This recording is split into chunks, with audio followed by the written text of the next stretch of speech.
So I just found a cache of footage from when I played Never Forgotten, buried in one of my old hard drives like some half-forgotten project.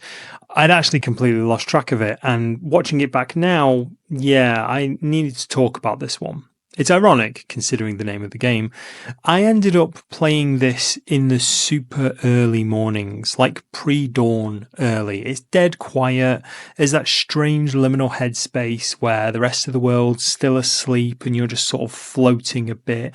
It's just you, the darkness, the game screen, and maybe a hot cup of coffee to keep you tethered to reality.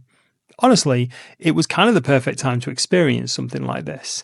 The game almost feels like a dream when you're not quite sure you had or you try to forget.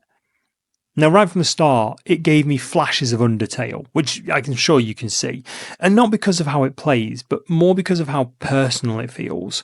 It's like stepping into someone else's internal space, like their fears, their fascinations, their grief even just kind of plastered all over the walls. And visually, Never Forgotten is a wild ride. It's all fleshy textures and decayed beauty, completely its own thing, and you can feel the personal touch in every single frame. There's this sense that the developer didn't just make a game, they poured themselves into it over years.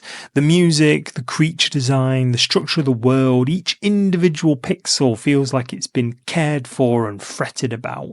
It all feels really deliberate, even when it's abstract or strange or even borderline confusing. And I mean that in a good way because some of it is confusing. Navigation can be unclear, interactions are sometimes vague, and none of that really bothered me. Even the story can be a bit bits and pieces, but I'll get onto that in a minute.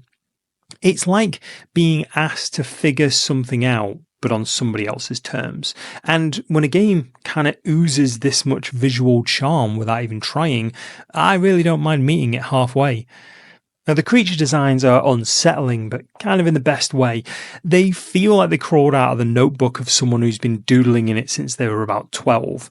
They're not edgy for the sake of being edgy, but they're more, I don't know, raw, thoughtful, and weirdly elegant in how grotesque they are.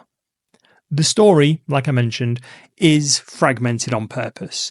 It's dreamlike, you get bits, pieces, impressions, and the occasional few lines of dialogue to start tying everything together.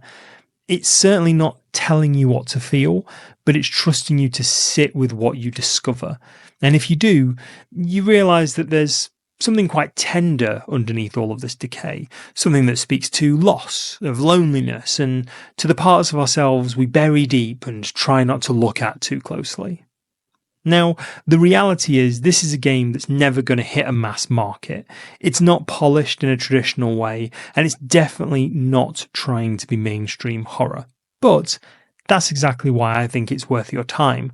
It's weird, it's deeply personal, and I think more games need to be like this.